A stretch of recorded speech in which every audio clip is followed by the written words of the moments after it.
नमस्कार। आज हम अंतर्राष्ट्रीय संबंधों में एक बहुत बड़े डेवलपमेंट को समझने वाले हैं।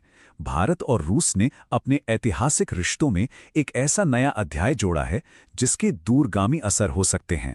3000। स्क्रीन पर जो ये नंबर है ये सिर्फ एक आंकड़ा नहीं है, ये एक नए ग्लोबल स्ट्रैटेजिक शिफ्ट का एक प्रतीक है। लेकिन सवाल यह है कि आखिर ये नंबर है क्या। चलिए इस पूरी कहानी को परत दर परत खोलते हैं। जी हां, बात हो रही है भारत और रूस के बीच हुए एक नए और बहुत ही व्यापक सैन्य समझौते की। यह समझौता उनकी दशकों पुरानी दोस्ती को एक बिल्कुल नए लेवल पर ले जाता है। तो आखिर ये समझौता है क्या चीज? देखिए, बिल्कुल सीधे साधे शब्दों में कहें तो ये एक ऐसा पैक्ट है, एक ऐसा करार है जो दोनों देशों को एक दूसरे के इलाके में अपने सैनिक, अपने वॉरशिप्स और मिलिट्री एयरक्राफ्ट तैनात करने की इजाजत देता है। और हाँ, ये वाकई में एक बहुत बहुत बड़ा कदम है। ठीक है, तो अब जरा उन खास डिटेल्स और नंबर्स पर आते हैं जो इस नए सैन्य सहयोग के स्केल को, यानी कि इसके पैमाने को तय करते हैं। तो अब सवाल उठता है कि ये समझौता आखिर कितना बड़ा है। इसके तहत दोनों देश एक दूसरे की सरजमीन पर 3000 तक सैनिक, 5 युद्धपोत और 10 मिलिट्री एयरक्राफ्ट्स तैनात कर सकते हैं। ये सिर्फ नंबर नहीं है, ये इस मिलिट्री पार्टनरशिप की गहराई और दोनों देशों के बीच के आपसी भरोसे को दिखाते हैं। अच्छा, अब अगर आधिकारिक तौर पर देखें तो इस समझौते का मकसद सहयोग और मदद पर फोकस करना है। कहा यह गया है कि इससे joint military exercise, disaster relief और ह्यूमैनिटेरियन मिशंस को पूरा करने में आसानी होगी। लेकिन ऑफिशियल वजहों से हटकर देखें तो इस समझौते की टाइमिंग भी बहुत कुछ कहती है। एक बड़ी जियोपॉलिटिकल व्याख्या ये है कि ये पश्चिम को एक साफ साफ संकेत है।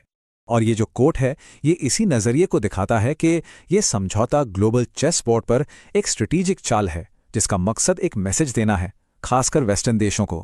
अब एक और एंगल है जो इस समझौते को ग्लोबल नहीं बल्कि रीजनल चश्मे से देखता है। इसके मुताबिक ये कुछ खास रीजनल डेवलपमेंट्स का सीधा सीधा रिएक्शन है। इस तर्क के हिसाब से ये समझौता भारत का एक बहुत ही सोचा समझा जियोपॉलिटिकल जवाबी कदम है, खासकर इस रीजन में अमेरिकी पॉलिसीज के जवाब में। तो यहाँ हमारे सामने दो बिल्कुल अलग अलग इंटरप्रिटेशंस आ जाती हैं। एक नजरिया कहता है कि ये पश्चिमी देशों के खिलाफ एक बड़ी स्ट्रेटेजिक मूव है, दुनिया को ये दिखाने का एक तरीका कि भारत अपनी विदेश नीति में स्वतंत्र है। और दूसरा नजरिया इसे दक्षिण एशिया में अमेरिकी नीतियों पर एक बहुत ही स्पेसिफिक और सीधा रिएक्शन मानता है। मतलब घटना एक ही है, लेकिन उसे देखने के दो बिल्कुल अलग स्ट्रेटेजिक चश्मे हैं।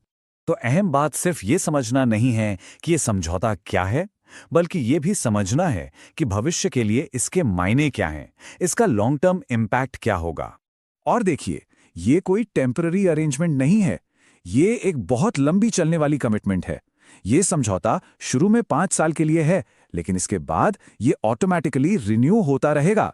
मतलब साफ है, ये आने वाले कई दशकों के लिए स्ट्रेटेजिक समीकरणों को एक नया आकार दे सकता है।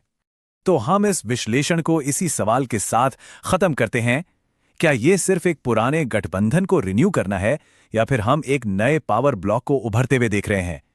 आने वाले वक्त में इसके असर पर सोचना वाकई दिलचस्प होगा।